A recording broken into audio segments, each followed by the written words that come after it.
So, happy lang guys, diba? Kasi may marami na tayong mga kapwa Pilipino na nag-open ng mga restaurant dito. At least matikman nila yung mga Filipino foods, diba? Harap naman yan.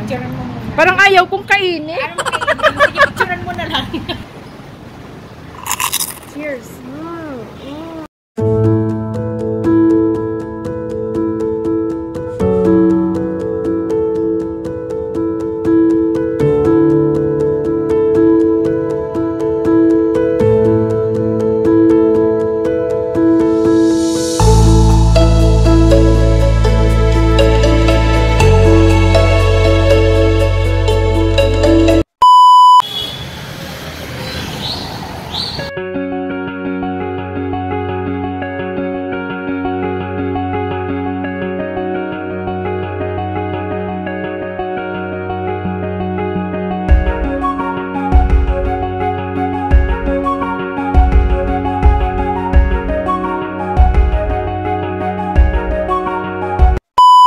Happy lang guys, diba? Kasi may marami na tayong mga kapwa Pilipino na nag-open ng mga restaurant dito. At least matikman nila yung mga Filipino foods, diba?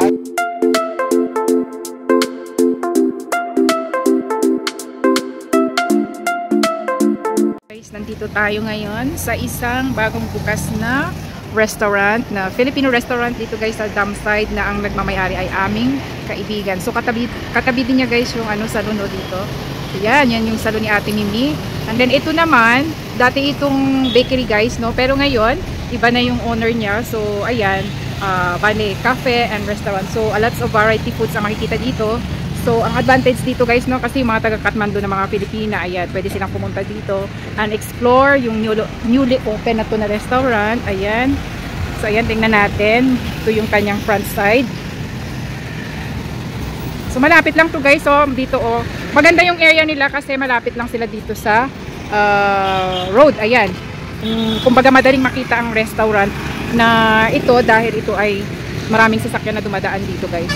So ayan, hindi masyadong crowded dito. So for me maganda rin yung kanilang place at advantage din ito dahil marami tayong mga kapwa Pilipina na nandoon sa Kathmandu guys. So ayan so far kumain na kami ng anak ko dito. So ayan, talagang pinaganda nila guys. So di ba, ang bongga ng kanilang mga seat dito. Ayan.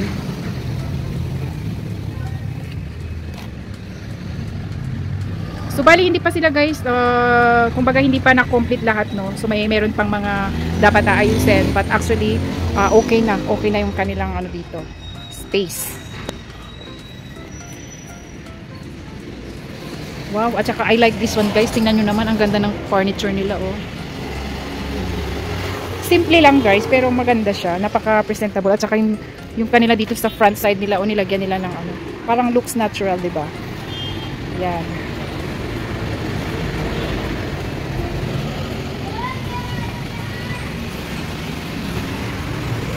So ayan, buksan natin. Diba? Ayan, may isang customer pero nakakain na kami. Ayan. See, ganda. So hindi pa totally guys na ayos yung mga decoration nila, no. So ayan, sa mga Pilipina dyan na nakatira dyan sa Kathmandu, ayan, bisitahin nyo yung dito yung newly open na restaurant na mamayari din guys na Pilipino rin. Nasaan na yung nagmamayari dito? Umalis na. Sigo up. Ayan, the owner is there. And the wife go up again. Ay, naku po. Nasaan na yung owner? Ayan. So, for the meantime, ito muna guys yung kanilang space dito. So, yan. Kasi hindi pa sila talaga officially na open, no?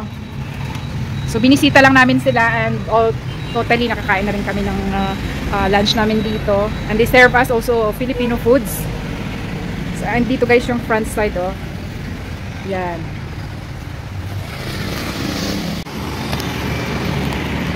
Ayan guys, bisitahin natin guys yung Filipino kitchen na bagong bukas dito sa Pokhara. Ayan. So kaibigan namin may-ari niyan guys, Ayan, tatawid tayo para naman imarites natin yung kanyang restaurant. Tawid muna kami guys Wow, ang ganda pala ng lugar na dito, Tao po!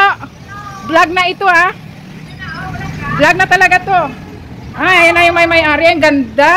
Diyos ka. Pwede bang mag-apply dito ng trabaho? Pwede bang maging waitress dito? Tingnan mo naman ang may-ari, oh. Maganda. Gandara. Oh, grabe naman. Ang ganda ng restaurant niya. Pwede bang mag-apply dito? Miss, anong kainin mo, miss?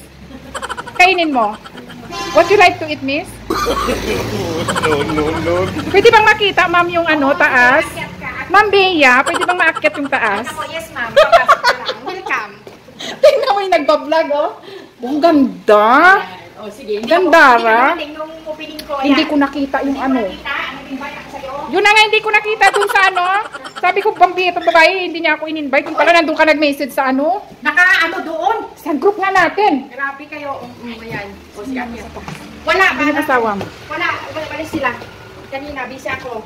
Ay, Ano ko lang. bongga. Bongga talaga, oh. O, ayun. Ang mapa ng Pilipinas. Ay, malaki pala yung space. O, doon. Ganda. Pwede sa event. Sa mga party. Ayan guys, baka gusto nyong pumunta ng Nepal. Ayan, pumunta nyo ditong Filipino Kitchen, ha. O, ayan. O, ayan, bagong bukas lang to guys, no? Yan, o diba? Filipino Kitchen. Close up natin, ha. Dito ako. Oy, finally may Filipino Kitchen na dito sa Pokhara. Ganda ng ambience mo, be. Laki pala.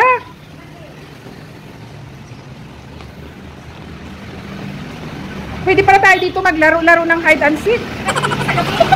Pwede pala mag-hide and seek. Oh, ang ganda nito sa gabi. Maganda dito pagkagabi. Ay, maganda yung ambience niya dito, guys. Kasi Oh. pag sa gabi, marami ng Yan. mga Ayan, guys. Oh, ang owner nitong Filipino Kitchen, oh. Ayan. Invite mo naman sila. Saglit lang, konti lang. Hello, punta kayo dito. Visit kayo sa Filipino Kitchen, sa Pokhara. Saan dito makikita? Sa Pokhara. Pokhara. So, ito guys, yung first Filipino Kitchen dito sa Pokhara. Ayan. So, meron na tayo dati. Halo-halo kayo dito sa may init na panahon ngayon. Pokhara. So, ano-ano yung mga ano dito dito? Mga Yes. pagkain mo dito? Filipino food, may lumpia, may empanada, may halo-halo. Pero kung gusto nyo ng Nepali food, if you like also Nepali food, you can take also Nepali.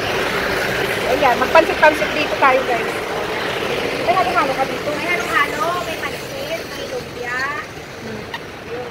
Yun yung mga taga Kathmandu dyan, ayun, magbisita kayo dito sa Filipino Kitchen guys. So, pwede dito guys mag-hide and seek. Oh, laki ng space niya, oh. Oh, doon pa. Lalo na dito sa gabi, maganda dito ba? Nakalalo daw sa gabi dito guys, oh, kasi maganda yung ambience. So, makikita mo yung road dyan, oh. Sa hotel, ayan o. Oh, ayan, ang laking hotel dyan guys. Yan. So, ayan, punta kayo dito guys para magkita-kita tayo. Titikman natin ngayon yung kanilang halo-halo. Diba? Kasi kumain na kami guys ng lunch doon sa kabila. So, dito naman tayo. Yung ganda dito guys yung ambience nila, oh. So, this time wala pa, hindi pa masyadong matao. At saka ito, malapit lang sa road guys. Tapos nandyan yung malaking hotel. Tapos ito, may hotel din dito, oh, side. Ganda pala ng lugar nila dito, no? Nice, eh. So you will taste now the halo-halo. This might be your first time to eat halo-halo, right? So let us see if second you like time. it. So after you This is eat, my second time So after you eat eating halo-halo, but when I tried first time, I didn't like it. I don't how know why. about today? Let's So try. today we are going to rate your halo-halo. Yung guys, yung kanilang halo-halo. A few moments later. Parang ayaw kong kainin. Ano mo kayo? Picturean mo na lang. Super. Ayan na guys, so final ilang decade na ba ako hindi nakatikim ng halo-halo? Halo-halo. So interviewin natin mamaya si Rupa, how's the halo-halo? Okay with. Hindi na siya mapakali. Ayan, videohan niya yan. Sige, videohan mo na Rupa, and then you eat. Sige, mag-vlog-vlog muna kami dito, boy. So andito na guys yung aming halo-halo. Ayan, tikman na natin. Parang special na special yung dating. Wow, yan pa. Cheers! See? This is so special. Sarap guys.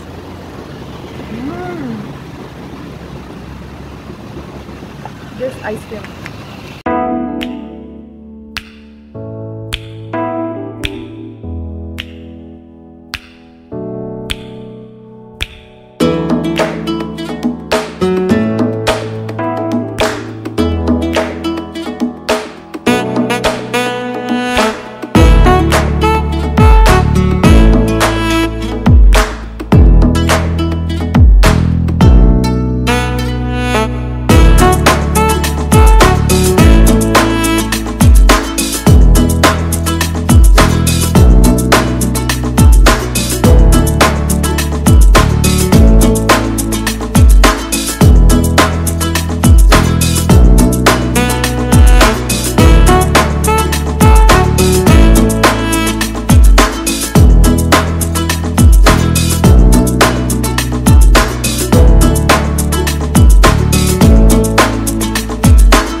second ito guys, ang kanilang restaurant, no? So, puntahan natin sa baba. At gusto niyang patingnan sa amin ditong place guys. Kasi may bakante dito pala sa baba. Ayan. Ito yung counter nila. Ay, look, cheese.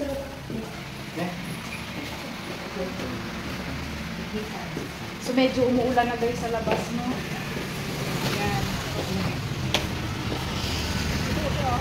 So, dapat lang sa akin.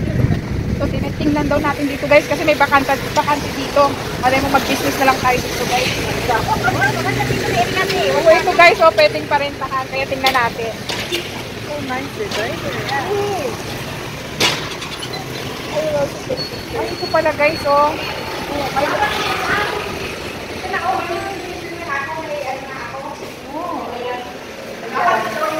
So, ito guys, pwedeng rentahan daw ito. Yan. Malaki rin pala. Ako maganda yung place dito. Tapos dito, yan. Tsaka along the road siya guys. So ayun guys, i-close na natin yung ating vlog. So sana makadalaw kayo dito guys sa Pokhara at kumain dito sa Filipino Kitchen ni Bea. Ayan guys. So natikman na namin yung kanyang specialty na halo-halo. So sana guys, mga Pilipina dyan sa Kathmandu, hali kayo dito! Tikman nyo yung halo-halo niya at saka marami siya dito pang pagkain. At sa mga guys, sa mga ano dyan gustong mag-tour dito sa Nepal, no? Ayan, huwag kayo mag-alala kasi meron na tayo dito mga kilala na isa na si Bea sa mga may Filipino restaurant guys. Kaya ayan, hali kayo dito. So one day makabisit kayo dito guys sa Nepal, puntahan nyo dito ang kanyang restaurant. So happy lang guys, diba? Kasi may marami na tayong mga kapwa Filipino na nag-open ng mga restaurant dito. At least matikman nila yung mga Filipino foods, diba? So ayan, ang ganda talaga ng kanyang lugar dito. So ayun guys, aalis na kami at maraming salamat sa inyong suporta. Ayan, salamat din. Bye guys!